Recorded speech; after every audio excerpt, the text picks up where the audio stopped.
This is Paul Pierce, and he is the Technical Director of the National Carpet Cleaners Association. Thank you very much for coming to my house. I feel quite privileged.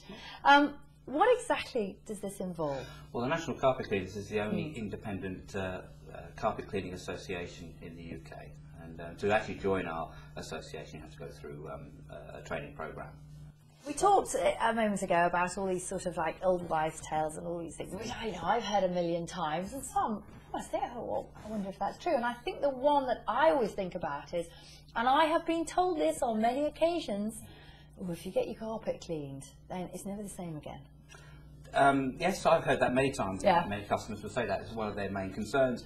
And some of the reasons go back many years, it was 20, 30 years ago. Now we've come along further. We've got tufted carpets. They're actually made in a different way, so they're more secure. Cleaning solutions and equipment is far superior today. We're actually using cleaning solutions that do not leave residues behind. So therefore we don't have that problem of where carpets get dirtier quicker. What's the worst thing that people do to their carpets, especially after we've spent so much money on them in the first place? Well, the first thing they do is the lack of maintenance. And in fact, one of the most important things I believe that should be done to a carpet is to actually add a protection to it. So in other words, that saves the day. If a spillage happens, then we can actually buy time to actually get some tissues and towels or whatever. It aids the carpet. It actually helps the carpet to be vacuumed properly to release the dry soil that's in there. And if there's any spillages and what have you, it safeguards in many ways the penetration of that solution into the fibres of the carpet. Right. What about the? We talked about it as being an old wives' tale, but it's one I must admit that I've always thought, well, maybe that could be true. If you've got an allergy, that you're more likely to exacerbate that if you've got lots of carpets around. Well, that is a wives' tale in my mind, because we actually spend a lot of time in our homes anyway. I mean, and probably the most time is spent, if we think about it, is our bedrooms, because we spend 6 to 8 hours if we're sleeping properly and what have you. So we're actually spending a sort of a quarter to a third of our life in those areas. And I've heard people say, well, rip up the carpets, get rid of them, have hard floors and what have you. Well, even hard floors collect dust and soil. And those soils become airborne on a hard floor very quickly when you walk across them, or even animals and what have you walk across them, they kick them back into the atmosphere.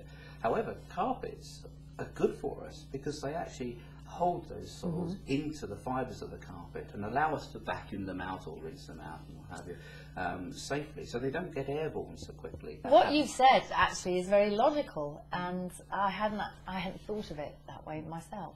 I must admit, and having done so many programmes, Perfect Housewives, I'm always amazed at the people who don't vacuum regularly under the bed. Absolutely. I can guarantee the amount of households that I have been into, and I go straight under the bed, pull things out. Oh, one lady said to me, can you believe it, 7 years she'd been in that house. She's never vacuumed under the bed. I can well believe it. And we see a lot of homes in that way as well. It's unbelievable. And of course that's where a lot of the soil is. Yes, it will stay there. Well, it's the dead skin, isn't it? It's the dead skin. We actually dust mites. Break skin all the time there. I mean, not every home has dust mites, but we could probably say 50% in the UK has dust mites, which is a considerable amount.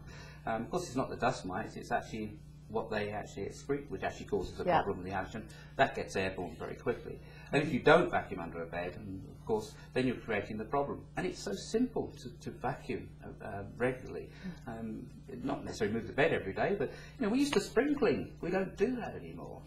Oh, Paul, we don't clean enough in my mind.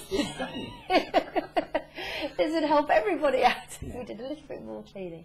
Thank you very much, Paul. I feel that I've learnt something from you, and we're singing from the same hymn sheet when it comes to vacuuming under the bed. Absolutely. Thank you.